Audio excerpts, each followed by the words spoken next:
So I want to thank on behalf of my company, of Philip Morris International, to CIFMERS and to EuroFM for hosting us in this presentation.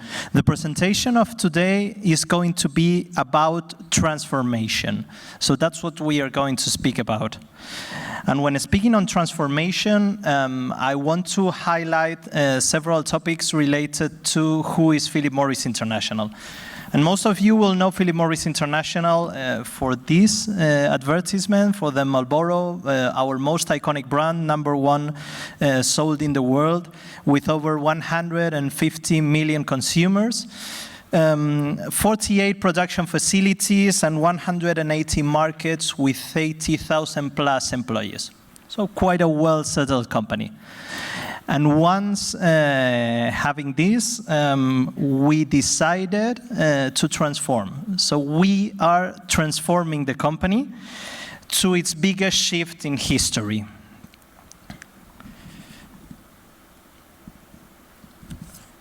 Which is called IQOS. So what we are doing at the end, we are replacing cigarettes by better smoke-free products, which we believe is the right shift not only for our company, but also for consumers and for the society.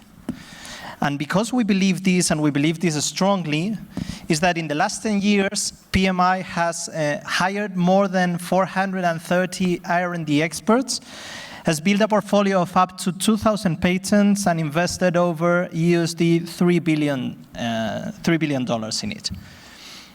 So in this process of transformation, and in this I want to use the words that the CEO of my company, Andrew Kalantzopoulos, used, what we want to do is to convince all current adult smokers that intend to continue smoking to switch to smoke-free products as soon as possible. So in this switch, in this transformation that we are doing, we are not only affecting the world of tobacco, we are not only affecting our company, but also we are affecting our facility services practice. So what we envision together with other companies, as stated in the ISS 2017 benchmark, is that the dominant model will be the regional consolidation of services. So what we saw is we are moving from a first stage of a more local single service approach, where from an in-house point of view we were gaining cost and flexibility, through a second stage of bundled service, a regional and global view, where we were improving our service-based approach to the services, to the facility services, plus the supplier regionalization, to a final stage where we, PMI, and other FMCG and other industrial companies are, which is the dominant model of regional integrated facility services, whose benefits I will explain later. Regionalization for us should be focused in 4 pillars. There are 4 pillars that base this approach of regionalization. First one is standardization. You can't be a region if you don't have a regional model to approach.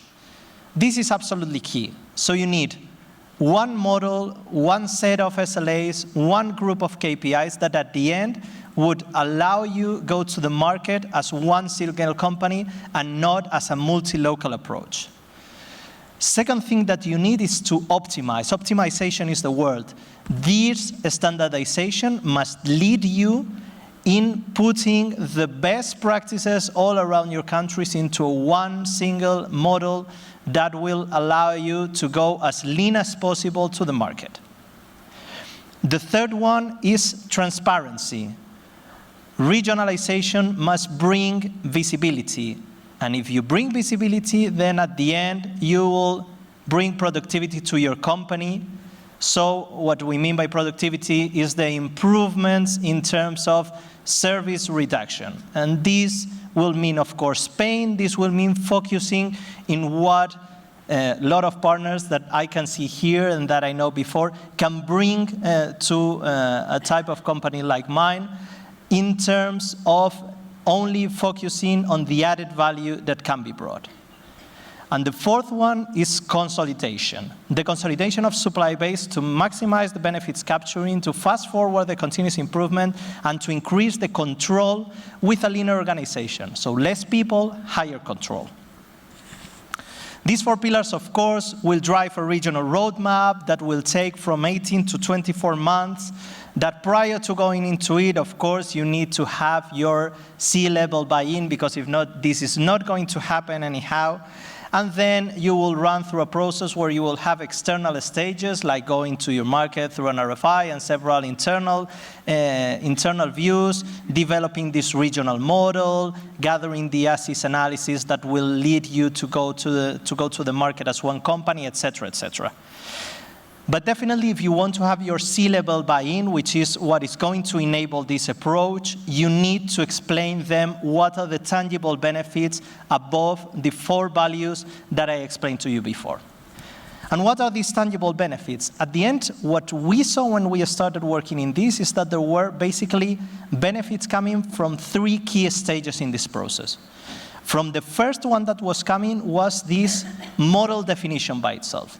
If you're able to define a regional model, then you're able to put a partner that is able to work with you and find this productivity, this leaner approach that will bring you, we see, up to 4 to 5% year-on-year productivity gains. Second one, of course, is this competition between suppliers, is the implementation of the regional model via tender or negotiation that will bring direct cost savings. We are not meaning of avoidance, we are meaning of direct savings, based on automations, robotization, process innovation, working capital improvements. And here, another key message. Robotization has nothing to do if you don't have the buy-in, if you don't have the consolidated process, and if you don't have the view on how to implement it. You can have the greatest machine, but if you don't know how to use it from a process point of view, you're lost. And the third group of benefits, of course, they are coming from the consolidation of the supply base. And then we stop speaking about suppliers, and we start speaking about partners.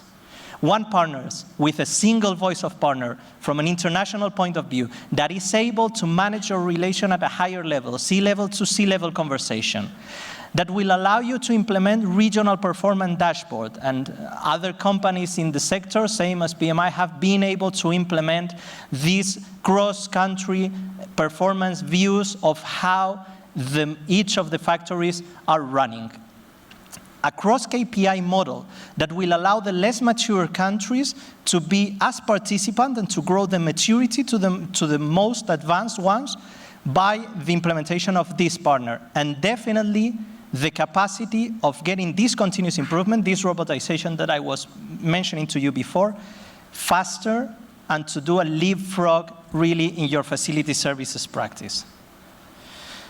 So concluding, what I would like to make visible to you is that there are huge benefits to be captured, absolutely huge. It's not only the continuous improvement, of course it's not only the cost, but it's the strategic partnership relation that will allow you to have aligned agendas, a state-of-the-art technology, total value of ownership improvements in terms of risk management, and I'm sure that all of you will find many more benefits.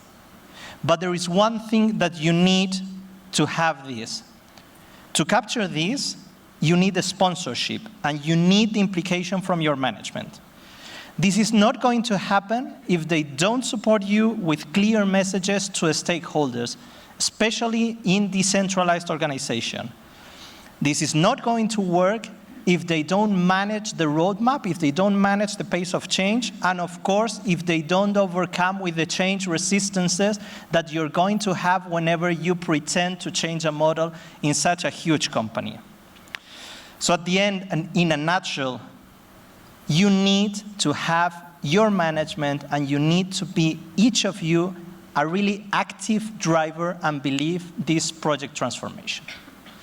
And said that, I will thank here and in all the coffee breaks that we'll have later on all your questions around this topic. Thank you very much.